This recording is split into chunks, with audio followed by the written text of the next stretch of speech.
we're just going to assume Amnesia is Scarlett, and this is just a different Zerg.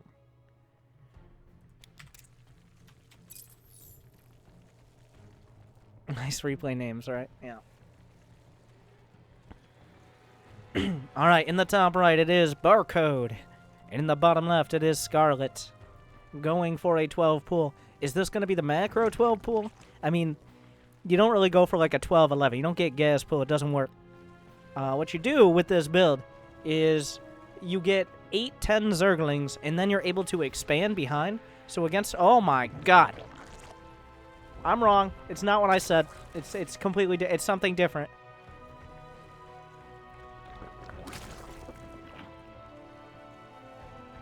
But, so this is going to be a gas follow-up. This is not the economic 12 pool. If I know it sounds like not a thing, but it is a thing. Economic 12 pool where you build enough Zerglings to make sure to cancel a quick hatchery, like especially a hatch first, or kill. And then eventually you're able to have, even if you're a little bit down in drones, you have more production because you follow up with a hatchery. That's what I was talking about. But this is not that. This is this. I said very astutely. Is it going to be a speed follow-up? We would have already seen a baneling nest on the way, so it looks like it's going to be a really heavy speedling follow-up. Thank you, Coffee Frog. Where is the checkout? Grandmaster on Korea. But thank you, Coffee Frog. Welcome back. And the real question is, will the gas continue to be mined? Yes, this is very intentional, by the way. This is going to be effectively a one-baseling baneling. We're bringing it. We're playing ZVZ like it's 2010, boys. It hasn't really changed.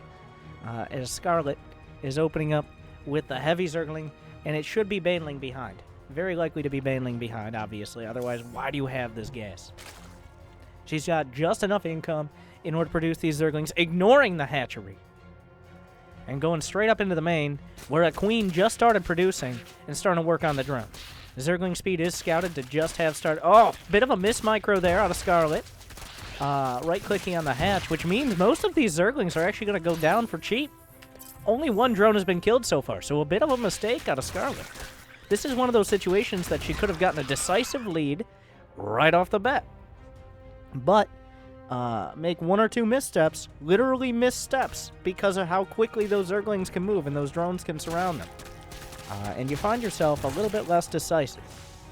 Now, importantly, Scarlett's Zergling speed is just about to kick in. Now, Barcode knows about this, because there's no hatchery. If there's no hatchery, it has to be gas, right? And that gas is almost certainly for Zergling speed and obviously here banelings. Those have been scouted by the Zerglings. Another queen is on the way. Queen's probably the more reliable way to defend this, as they can build up energy, they can block the ramp, and that's going to be very important to do, especially as this baneling count and threat grows.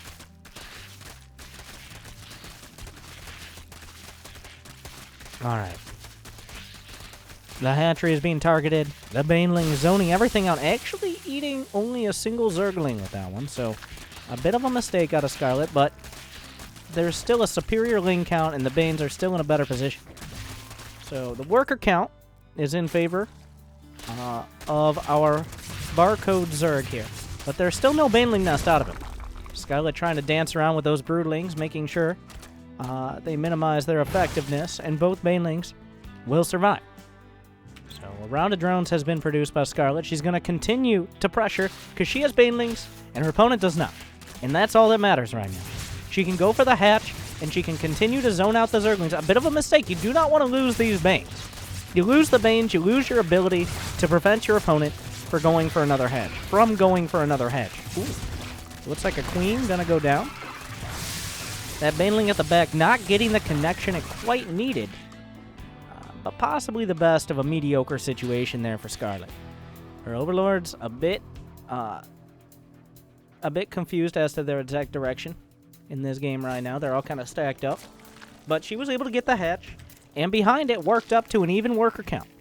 So let's slow it down. Everybody chill back. Both players have Zerglings, and both players have banelings. Both players are now expanding essentially to their second base. Both players have pretty close on the drone count, with Barcode having a slight lead. I would say at this point, with the techs being even, unless he loses his banelings here, I will give Barcode a slight edge. He has the queen count, he has a spine crawler, and he has a slightly higher drone count, with his hatchery pretty close to the same time.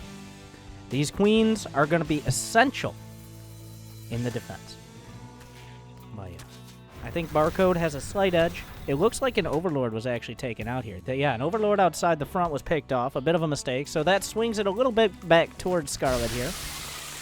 But she still can't really push through into these Banes, unless he somehow loses his Banes to the Lings. Which shouldn't happen, not at this level. So if I'm Barcode, I'm feeling pretty comfortable. I'm able to make a few more drones. I have these queens. I have a bit of creep spread, and I have, very importantly, a spine crawler as well. And that spine crawler is worth its weight in drones, despite the fact it took a drone to build. Because now you can target down Lings and Banes with essentially impunity, unless Scarlett's going to fully commit. Good trade there for Barcode here. But Scarlett actually able to shut down these Zerglings. A bit of a mistake with Barcode losing most of his Lings and opting to tech up very quickly, directly into the lair. He's banking essentially off of that defender's advantage of having the spine crawler, of having the queens, of having a bit of creep spread, and he's using that to go straight to the lair. Because neither player right now, it's way too easy to counter roaches. The reason we're not seeing a roach swarm out of either player is because they're at such low economies. By the time roaches are produced, now here, let's look at two different. Ooh, good connection for Scarlett there, but still not decisive, not game changing. But we're gonna examine why you don't go for roaches in this position. Why both players are going up to lair and probably towards mutas is because roaches are slow. They are just slow. If you make roaches, they're expensive, and you've committed to roach tech. So essentially, you have to attack. But by the time the roaches struggle their way across the map, your opponent is going to have so much time to prepare. On these, what started out as a low economy game, the commitment to roaches sets you down a path that is very easy to counter. If you see your opponent is going roaches, you get a few more drones than them, you get maybe a spine crawler, and then you go roaches yourself with a better economy. If you see your opponent is making roaches and not attacking, even better. You take another base, you get a few more drones, and you don't even feel a threat because the roaches aren't coming across. So when you have this low economy Ling baneling battle early on, you're pretty much committed to going for the Spire. Otherwise, it's very easy for your opponent to take an advantage with even just a little bit of scouting information. And that's why both of these players are going straight up to a Spire after this very heavy Ling baneling, very low economy early game. Alright, the Spire has been scouted by Barcode. Scarlett has not scouted the Spire, but she can essentially she can intuit what Barcode is going to be doing just based on the actions he's made, how aggressive or lack of aggression he's had with his Zerglings.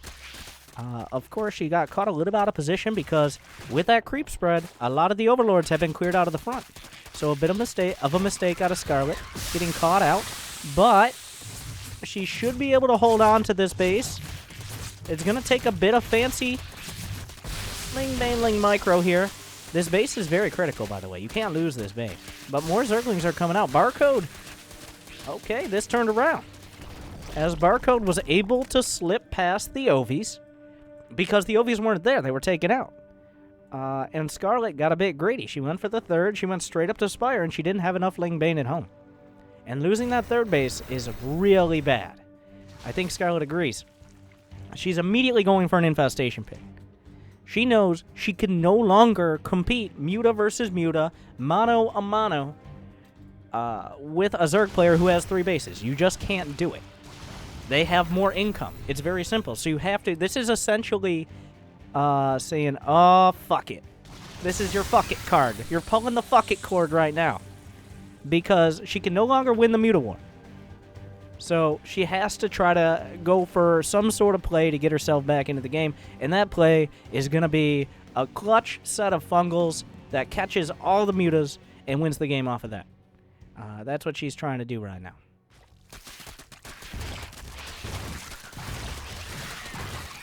Alright, the Zerglings, there's already enough Zerglings out of Barcode. burrow is being researched. And remember, you can now cast while burrowed with infestors.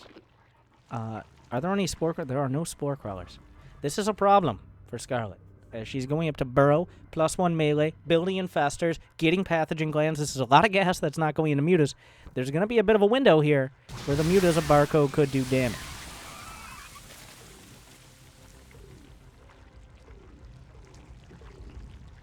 No. The upgrade, +1 carapace. This game could just end before the infestors come out. Barcode knows to press an advantage as soon as you have it. It is so important to do. And I don't think we're going to get to see these infestors used, unfortunately. Or if they are, it won't even matter. The single fungal connects and then 2 Gs are typed out. Because another 30 seconds, maybe Scarlett has a fight. She has a chance. But barcode wasn't giving her that time. So.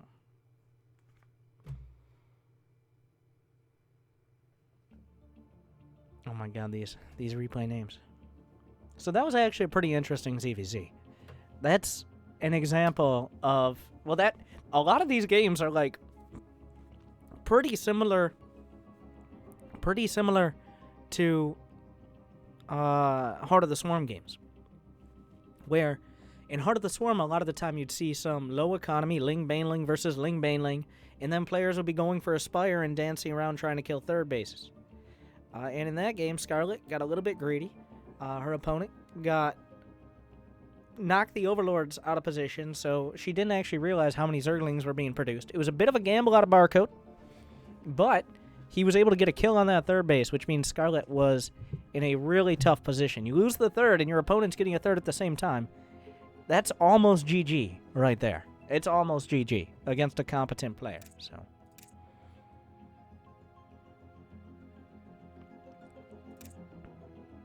All right, what do we have here? I think I already launched that one.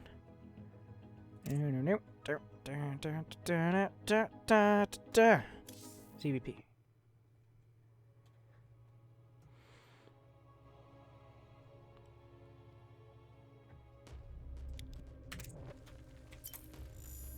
Hopefully you guys are enjoying the casting tonight of Scarlett's replays that she released from the stream yesterday. I don't know if she plans on streaming today. But then I have unlimited content. Serve your High Lord well. Thank you. 007 KRV for that sub as well. Thank you for joining us. All right.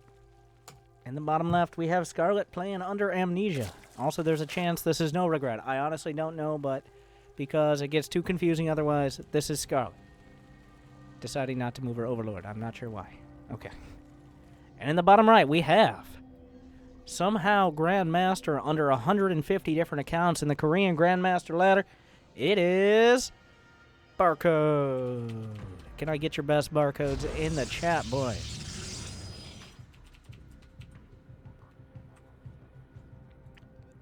Alright, and the Probe Scout coming out. It looks like this was off a gateway as opposed to off a pylon. No intentions of blocking any bases or anything like that. This is just to confirm what he suspects.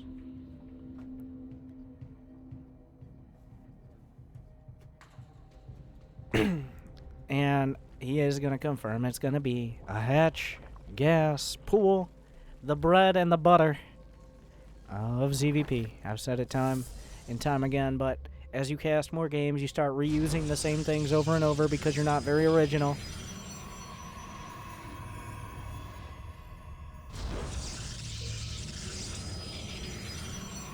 All right. So, what we've been seeing in almost every ZVP tonight, what seems to be very popular.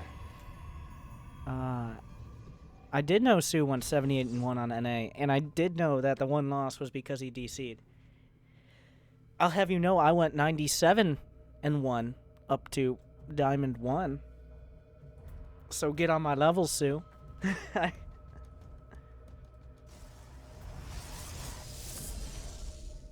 Alright.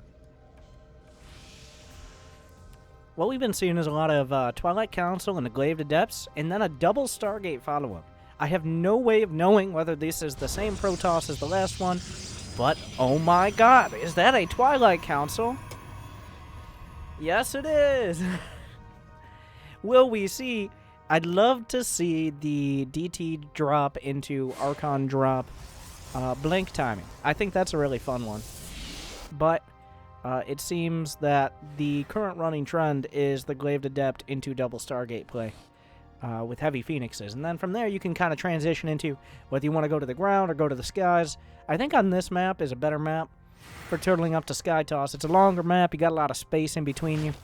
If you're real intimate with someone, if you're all up close and personal, like on Habitation Station or Overgrowth, maybe you want to focus a little bit more of staying grounded. But if you have a long distance relationship, if you're on Newkirk or you're on cross positions on Whirlwind, feel free to dream higher. Go for that Sky Toss. I think it's going to work out a lot better.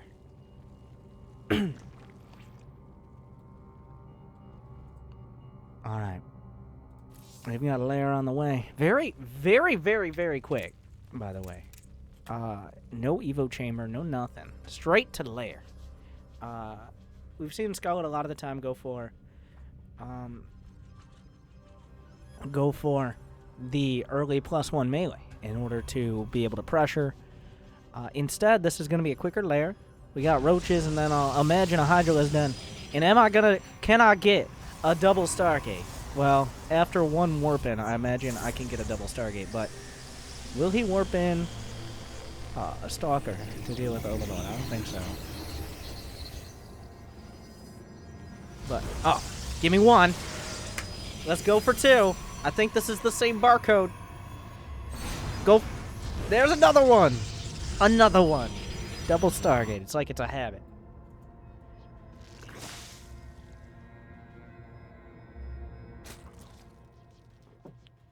Alright. So we'll have to see if he takes to the skies or not. We've got the Adept pressure, but 8 Roaches are on the way. They should be able to deny this. Where did those... They shaded backwards, so not even committing here. Very conservative with the Adepts. We'll have to see if he decides to swing to red in the next election. Alright. Phoenixes should be starting production in just a moment. Maybe a sentry or two mixing itself in here as well. But he doesn't want to run the risk. If he loses the... Oh! Right in the face! Right in the face. In the lair, well, this gives away the fact that there's a lair, but also delaying the third base is very nice to have as well. Overlord moving out of range of the overcharge. And look at that. Look at that denial right there. Of course, the Phoenixes are coming out. The Overseer did scout it.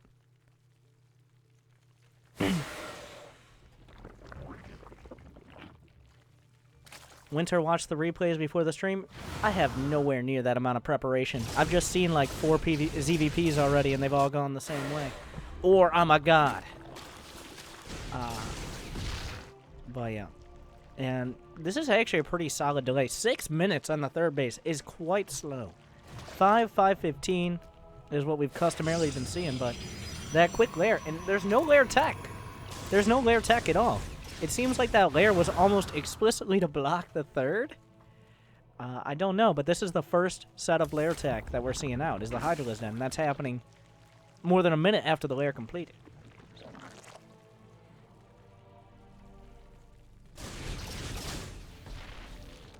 And, oh, double robo. What does it mean?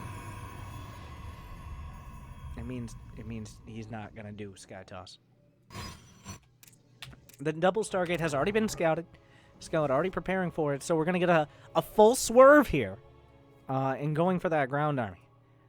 Half a dozen Phoenixes have been produced, enough to take out Overlords and Queens consistently and pick off a decent chunk of drones, but not a huge commitment that doesn't allow him to tech any further into things like double robo and a forge. The scout, he will see the Hydra done. A couple drones gonna meet their demise in the sky. Really good pickoff so far, using almost all of that energy without losing a single Phoenix or even really much HP. And it looks like we're gonna go to that Colossus-based composition. Once again, work towards that Heart of the Swarm level death ball.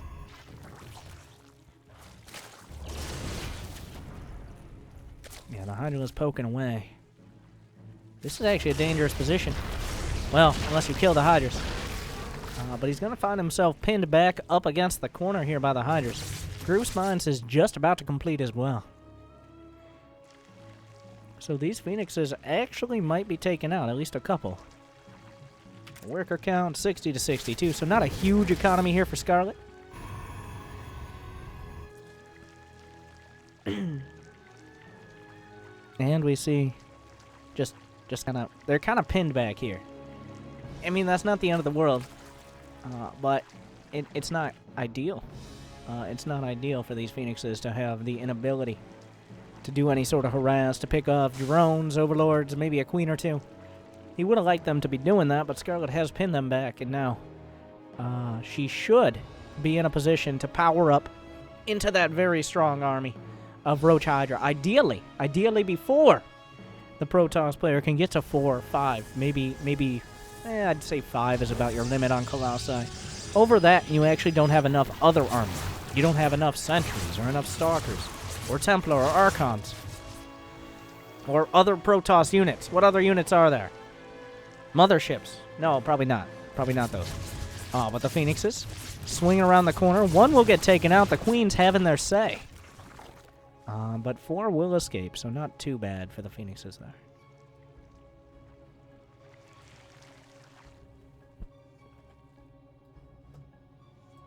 I'm not very good at observing, by the way, guys. I observe kind of like a player. Like, I'll just be like, oh, there's shit happening over here. There's shit over here. What's this? What's this? And I won't think about how annoying that is for you guys.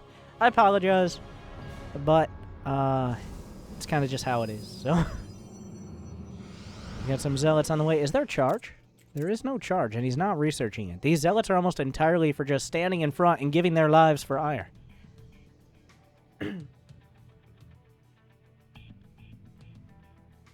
Alright.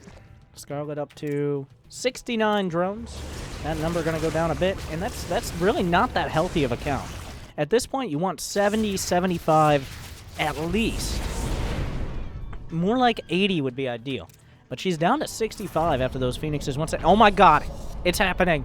It's happening!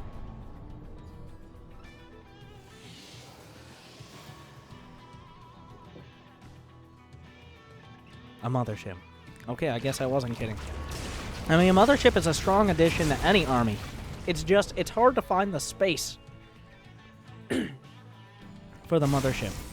It's hard to find the time and the resources, but he knows he's up against Roach Hydra. He's found his way to 4 Colossi and a decent chunk of sentry energy. So, he's just kind of sitting back. He knows there's no way this army can hurt him yet. Not until Vipers is there any way that army can hurt him. Not if he gets his force fields off, not if he has the Colossi in the right position. So, we see once again the storm is on the way. The mothership is almost completed. The 4th base is, but only 66 probes. So, when his army is maxed out, it's going to be massive, but he's not going to have the ability to replenish it quite as easily. You see, he's not comfortable with that probe count.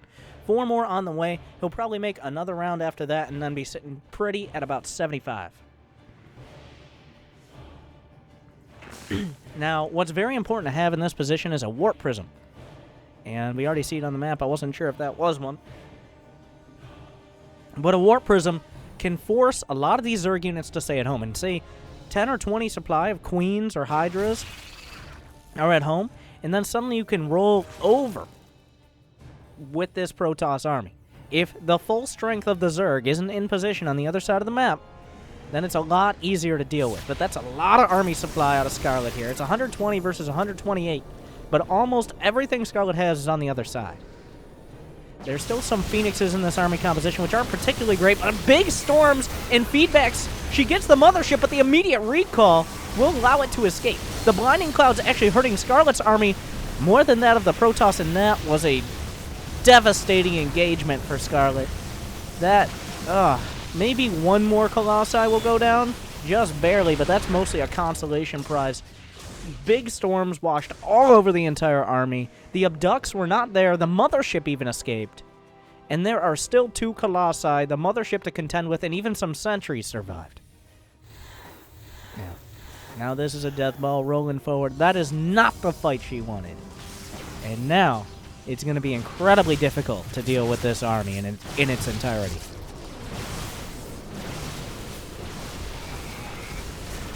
Yeah, the charge lots are charging forward. There's no detection here. The mothership actually effectively cloaking the entire army. The blink forward. The Hydra's lifted. And the Zerg taps out.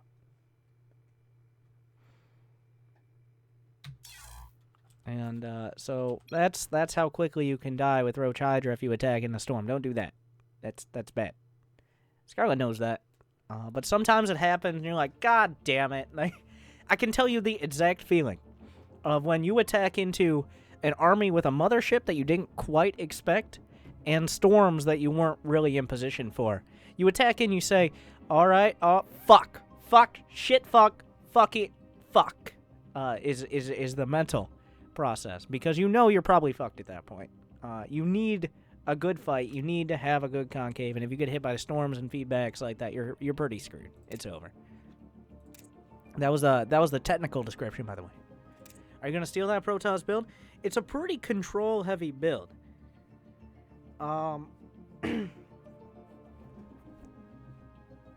It's difficult to do well, but I'm gonna try to steal it. Is what's gonna happen. We got a ZVT here, so.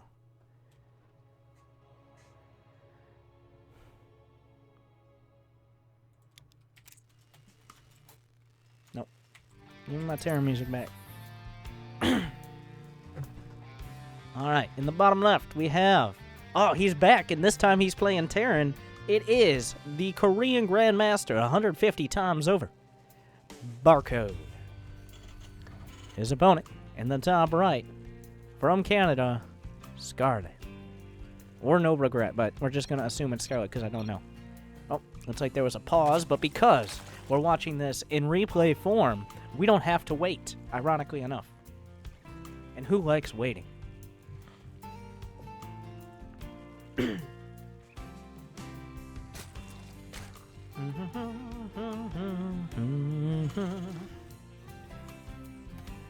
Are these NA? No, this is the top of Korean GM right now.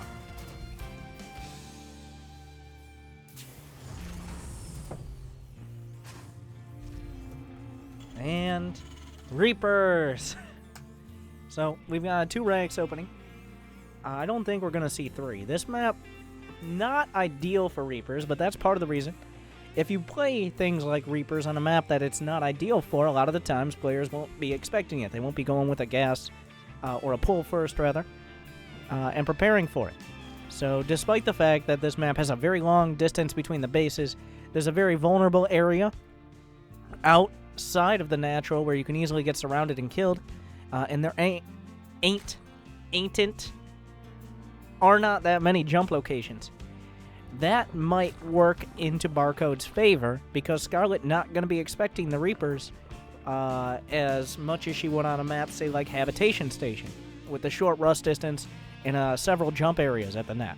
So we'll have to see how this works out. But I almost guarantee you, well, you don't expect a mass Reaper opening on Daybreak, especially not an all-in 3-racks Reaper, as opposed to like a 2-racks macro Reaper, especially. So, does she have vision of this yet? Not yet. There are 6 Lings on the way, but those are pretty customary. And there's the second Reaper Scout, and now she knows. At least she knows enough.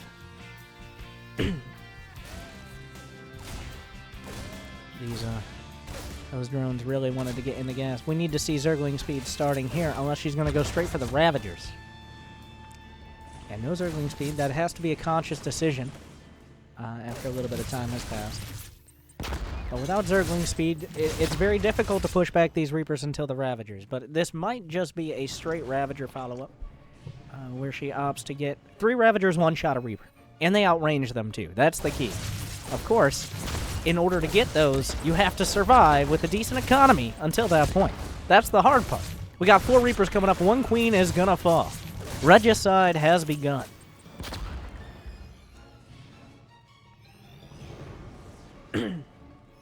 Five Reapers stacking up here. And they will be able to jump up. There is a bit of creep behind, finally connecting it between the bases. There are now 3 Queens, though, so this shouldn't be the end of the world here for Scarlett. There is enough energy for transfuse on one of these queens. It should be used in a moment. Maybe they should try to bait it out. No, just slapping the transfuse.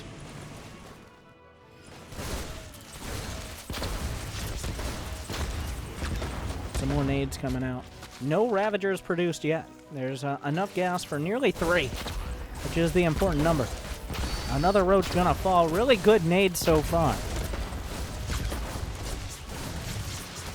But the Ravager gonna start chipping away. The creep spread is still existing between the bases. Most of the queens, while not in great health, are still alive. And that's very important. Did a Ravager go down? Yeah, looks like one of the Ravagers did die. Another queen going to be pushed back. And that Reaper count is starting to get real scary. Now, the real danger isn't necessarily these Reapers now, but about how much could potentially be happening at home. These Reapers should not end the game. There's several Ravagers. There's enough queens. The Reapers do not end the game. But have they done enough damage to justify it? As on the other side, we have a command center finished. The worker count, 34 to 29. So not as bad for Zerg as it could be. But there are 3 Raxes. There's a factory completed. And he's going to have access to 2 orbitals. So the economies are going to be pretty even.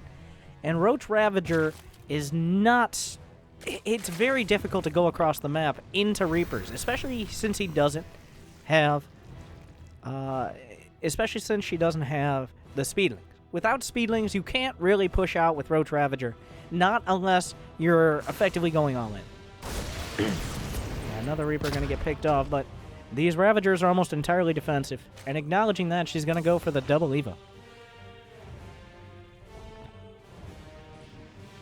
Yeah, another hatch is on the way. That drone about to suffer an untimely death.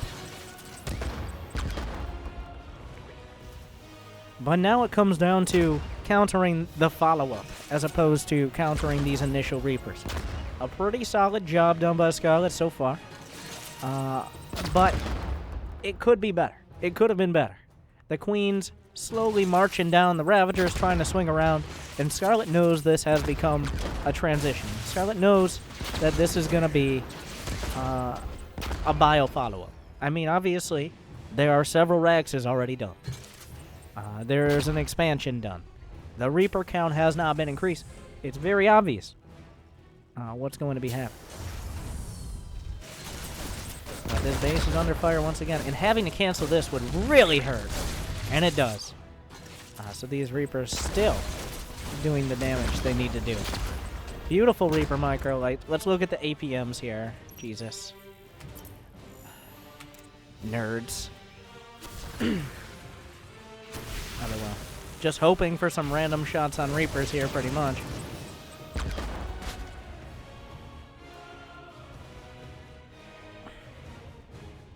Alright, and the double medevac, and there's actually 3 Widow Mines as well. This is a strong follow-up coming out.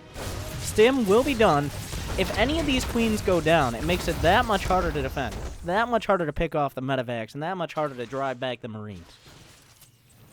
Still plenty of Reapers joined into this composition. The worker count, rather, at 59 to 49. Both players are putting up their third bases at almost the same time on opposite sides of the map, and importantly, the Terran third base is going to be on the ground. He's not going to have to lift it over, so he's going to get that immediate benefit. The Marines are stimming forward. There's no +1 quite yet. 1-1 is just seconds away. The Widowmine's trying to drop on top. A fancy move here, but not going to pan out.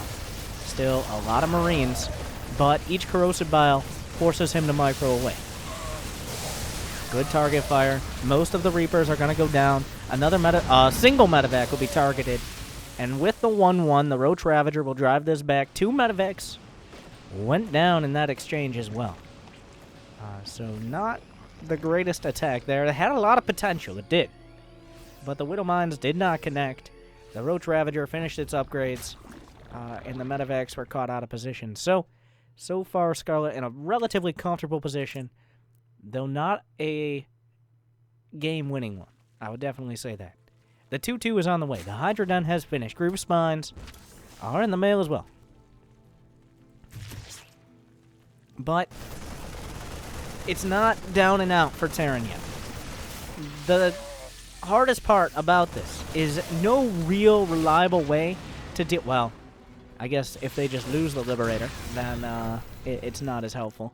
But Hydralists get one shot by Liberators, and they can't really chase down Medivacs. So Roach Hydra is a very strong army composition in the right place at the right time. But it's not particularly difficult for a Terran player to force out the wrong place and the wrong time when it comes to fighting. Especially while these upgrades are relatively even, as opposed to 2-2 being done. A lot of Roaches coming through the middle here. This drop will be scouted by the creep at the north. No scans, apparently. So the creep will stand. And actually, these units are going to be driven back before they can get rid of the creep tumors, it looks like.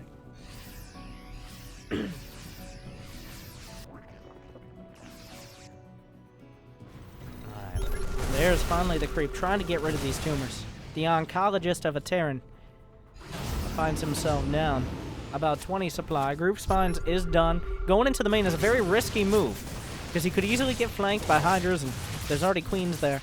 I think he's definitely reconsidering his options as soon as he sees the Queens. We got a triple drop flying directly past an Overlord. Scarlett should be splitting up her forces, or deciding to bring the hammer down. Oh, big Widow Mines. Gonna do a little bit to start. At least delay this as a triple drop comes back towards the third base. Now this could be a decisive move. Another Widow Mine gonna connect.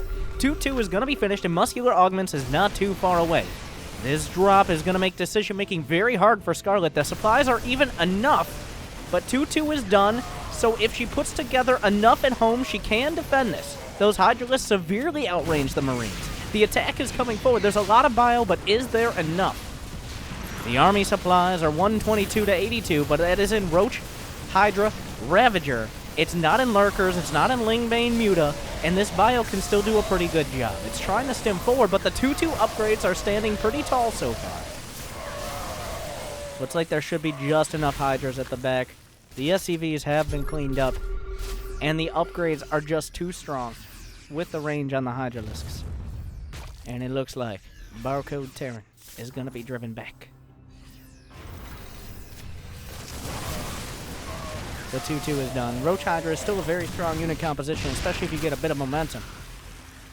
These Widow Mines should eventually be taken out, and it looks like Scarlett should be able to take this game home well before the real 2-2 kicks in for the bio.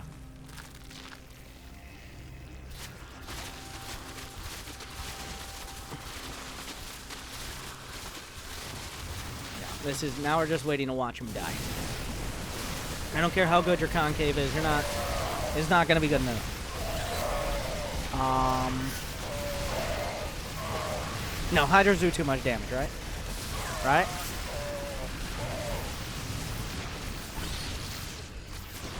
Yeah, they do too much. There are too many Roaches in front still.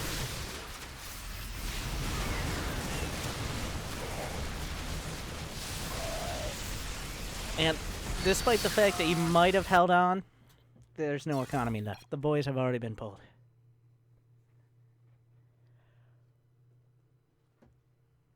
That was a pretty good game. That was a pretty solid game.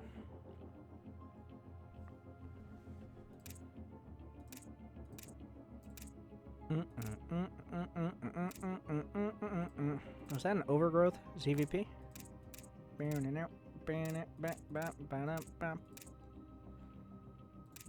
Not that one.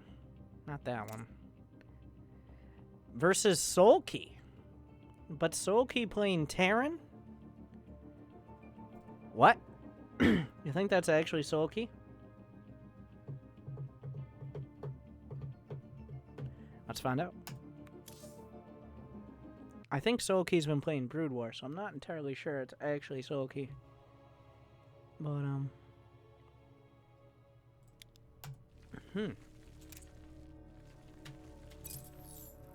Soulkey, of course, a Zerg player. He's actually picked up a GSL win before as well. So, at least the Soulkey I'm thinking of. So, maybe he's off racing. Who knows?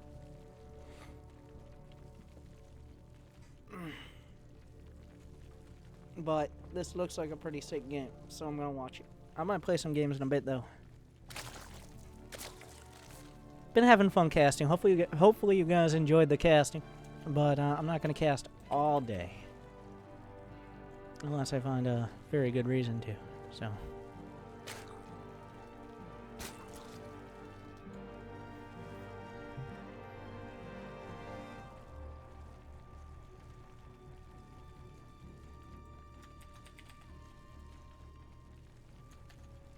Oh, yeah, let's introduce her. Nope, I don't feel like it.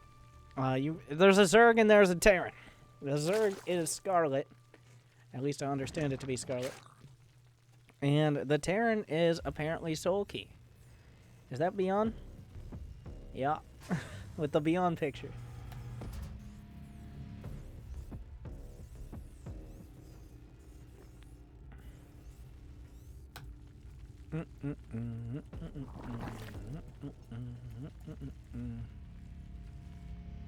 That is a hatch first, right? Yeah, hatch first. No Mass Reaper. Are we gonna see another Bio player? Are we actually... We've seen next to no... The only mech was Kanata with his Fire Tornado build, which was actually pretty good. It almost did it, but... Dark doesn't release his replays, is the problem. So it's a lot harder to cast its games if I don't have the replays, unfortunately.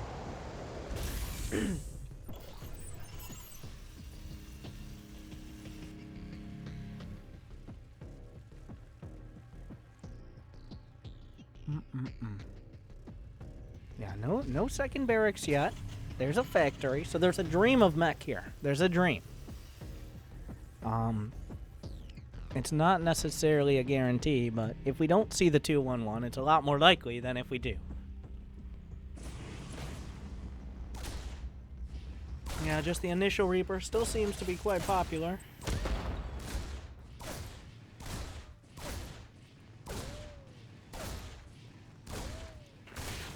One or two Zerglings might go down. Nothing incredible. Oh, wow. The greed is real. Dropping the third command center directly underneath the vision of the Ovi. On the other side, we see Scarlett going for the third base right off the bat as well. So, a very conservative opener from both players.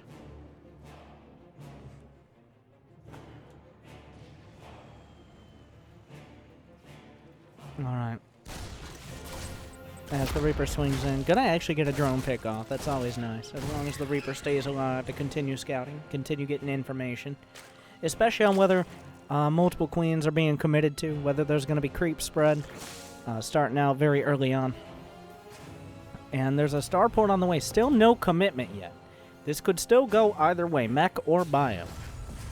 Even though it looks like we're gonna have some sort of marine Widowmine pressure, maybe a drop. Maybe just a move towards the front. It's likely to be probably a Widowmine Marine drop, just straight up. But will we see a medevac? Yes, I'm a god. How did I know? Because it's super obvious. And we have a tech lab on the way. So this could be for siege tanks early on. Or he could flip over the barracks, but I think it should be for at least one tank or so. If you're going to go 3cc, you got to play it safe, just in case. Like, if there's a huge Ling Bane, even if Scarlett goes for a third base, she could easily just make like 60 Zerglings and a bunch of Banelings and attack with what the fuck. Magfield Launchers is on the way. Remember, this is before the current patch. This is just a couple days ago before the patch today. Thank you, Darf666. Welcome back for 9 months in a row. Glad you still enjoy it. But, so the Cyclone range upgrade is coming up. No Cyclones yet. But really being very preemptive on that.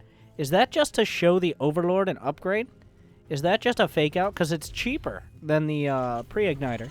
It's cheaper than the Blue Flame. That might be entirely to fake out an Overlord.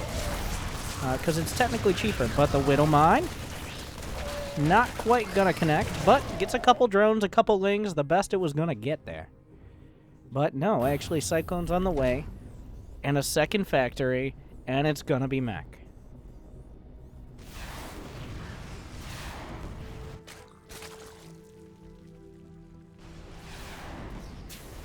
Our third base has been taken. This fact. Now watch. He's gonna lift the barracks. And he's gonna switch the... Oh my god. How do I do it? How do I do it? And he's gonna switch the factory over. And start producing cyclones with all this gas he's banked up. And we have the Magfield launchers done, and behind it, immediately the pre-igniter as well. So it's actually going to be Hellions. What is this going to be? Liberators, then? That's the only thing that makes sense with this gas. So it's going to be Liberator, Cyclone, Hellion? What is this madness? With the double armory on the way. Your dedication will be rewarded. You should cast some silver, gold games from us tonight. I might think At any about it. rate, insert positive Thank encouragement you. in such here. Welcome back for 5 months in a row. Glad you still enjoy. But yeah, he's got a Liberator on the way. With a Cyclone combined. So it's going to be Cyclone, Hellion, Liberator composition. And very heavy on... If you're going to go for units like this, like Siege Tanks and Thors, don't need that much in the way of upgrades to be effective. Whereas mass-produced units like Cyclones and Hellions do. And that's why the double armory actually factors into this a lot more, because he's so heavy on these weaker units that fire very quickly or take a lot of damage, as opposed to things like a Siege Tank that sits in the back and deals out a fuck ton of damage, even if it doesn't really have the upgrades. Scans all over the place. This scan will pick up the Spire. The other one will pick up the fact there is not a hive on the way alongside the double evolution chamber and an additional hatchery. So it's going to be 4 bases against very quickly to be 4 bases. We've got the mech vehicle weapons as well as the plating on the way. So 1-1 going to be coming up for this ground army.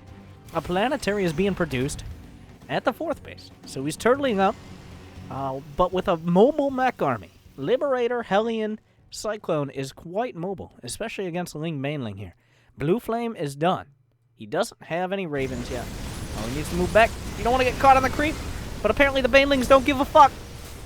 Or actually, they give plenty of fucks and they back away. They could have killed most of those Hellions there. But Scarlett kind of panicking a little and backing away. And this attack actually looking pretty scary. The range is done on the clones. There is Blue Flame for the Hellbats, and there are no Roaches here. A Roach Warren just started. So this entire attack must be defended without Roaches. Baneling speed is seconds away. All the drones are stacked up, but she will defend.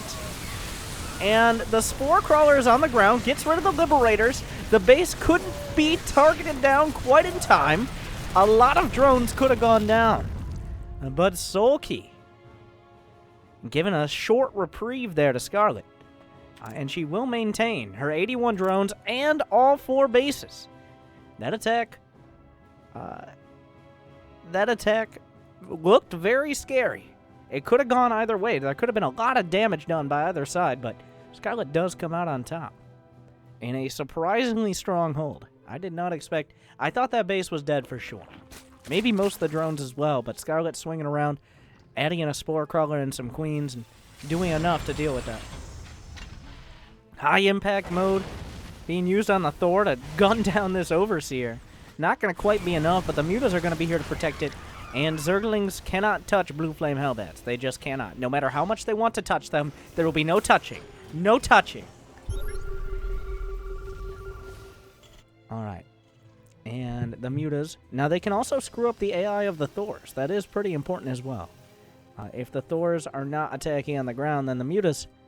Well, that increases the probability of damage coming out from the Ling Bane. It's going to be Muta Roach, Ling, Muta, Baneling against Thor, Hellbat, Liberator with some Widowmines and Vikings peppered in, it looks like.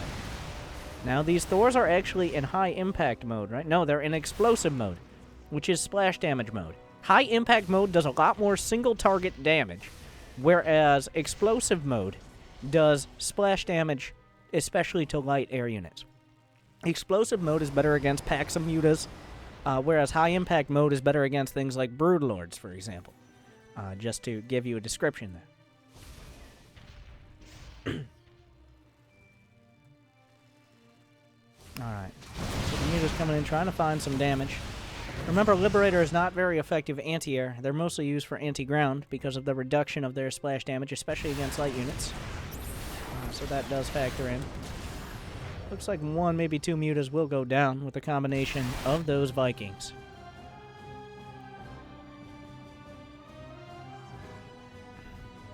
The Thor modes only affect anti-air, by the way.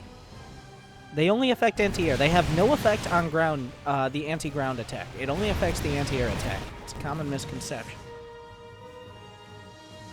We now have pretty much everything in the production tab. Let's read it out. 2 factories, 2 command centers, 4 Widow Mines, 2 Vikings, 1 siege tank, drilling claws, and 2-2 alongside high-sec auto tracking coming out for Soul Key the Terran. On the other side, we have the Ultralisk Cavern, Greater Spire, 6 Overlords, 2 more Extractors, Groove Spines, Adrenal Glands, +1 ranged attack, and +3 melee, alongside a handful of banelings as this attack comes across the map. Both players are maxed out. We've got Hydras, and we've got Ravagers. On the other side, we've got a strong tank push with Widow Mines in the mix to deal with the Ling baneling, Thors in the back to gun down any air units, and a decent spread of Vikings in case of Broodlords. Alright.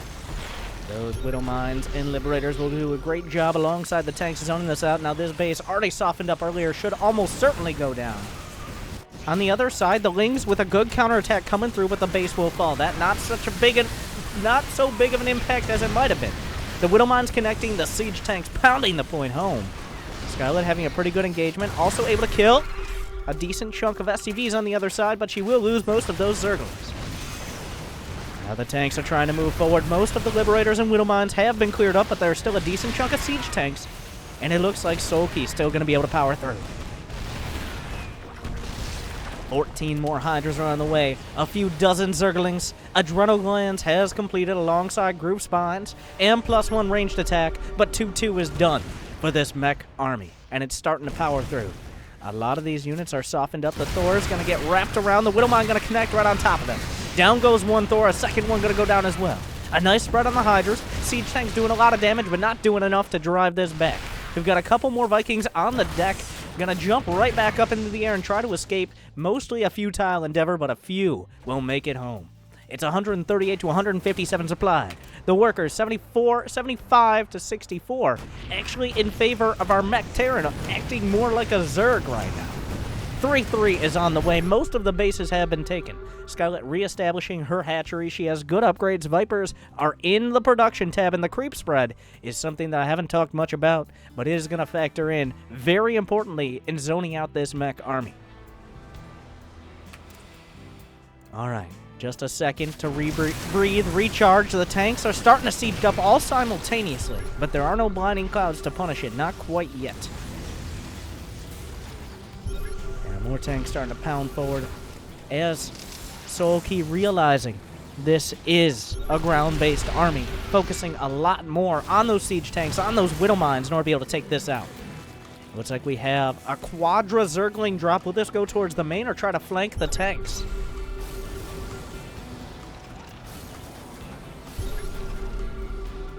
It looks like this drop is going to go towards the main. And Adrenal Gland Zerglings with +3 do approximately infinite DPS to buildings. Both players with no bank, but nearly a maxed out army. 80 SCVs means this Terran army is actually relatively weak, but he can replenish it so quickly, especially with 7 factories in the back. Only 1 starport, that does factor in. 3-3 just finished up. There's a single Ultralisk with no chitinous plating, but it's still tanking a lot of this damage. Blinding Cloud is used. The Widow Mine's gonna be eaten by the Vipers. Another Blinding Cloud, but the front of the tank line will be taken out. There's still a lot more to go. At the same time, there's a Zergling drop in the main. The Banelings are rolling forward. The tanks are being spread and being slaughtered, and it looks like the Hydras are gonna be able to crush through, while at the same time the production is under assault. The minefield will be left mostly intact. There's not quite enough Hydras to press through, but now Soul Key is scrambling back to replenish the production. It looks like the armory is going to be targeted, this time working on ship weapons. It should just barely be taken out by these Zerglings. It will burn down, and the ship weapons are started on the other armory, whereas this command center actually going to be gunned down by the Hydralisk. It looks like Scarlett, despite crushing that army, does find herself behind in supply still. This is a 3-3 ground mech army. The core of it was taken out, but it was at such a heavy price that Scarlett was unable to press across the map and try to really capitalize on that advantage. The mines will eventually be cleaned up. We've got a few more Hellions running by. The worker count is 71, so healthy, but not incredibly so. Especially as more are going to go down in good target fire here out of these Hellions. The Hydras are splitting off, but there's a still very solid +3 mech army just waiting to push once again across the map. Alright, still a single Widow Mine. Vipers with decent energy, and 5 of them as well. There are Vikings in order to be able to potentially snipe them off. It really is, once again, going to come down to the engagement angle, but it seems like Sulky might have had enough production. His military-industrial complex has been under fire, but it has not been reduced in strength. He still has 7 factories, 3 starports, he has full upgrades, and he's barely lost any economy. And we see weapon refit. And is that going to be the start of battle cruisers with +1 ship weapons finishing up? It looks like his endgame transition is going to be into the battle cruisers, but he still has a very strong push. 2 parasitic bombs used. Not a great split on the Vikings. It looks like all of them are going to go down almost initially as he flies right back through the bombs. But that means no energy for Blinding Clouds, or at least not as much. Still a very strong mech army coming through. Multiple tanks being produced. This base, once again, going to be the target of the brunt of this attack. We see the Hydras coming in from the top. More energy desperately being produced and consumed for these Vipers, but Scarlett down to 165 supply. It's 80 workers versus 80 workers, so the supply difference is entirely an army. Abducts being used. Takes out a lot of these tanks. The Widow Mine's not connecting on anything of major import, but it seems like the Hydralists are being shelled from far too far away. And suddenly Scarlett finds herself down 50 supply and the will to fight as Sulky mechs it happen on Newkirk District. Okay, that was probably the best game. Unfortunately, Scarlett did lose, but that was probably the best game we've seen so far. That was a pretty sick mech. I like that mech, just the constant pushing, aggressive, always putting on pressure one way or another, and just really high economy. Really fun mech style. Scarlett wasn't able to get to Broodlords. The best army against the very tank Widowmine Heavy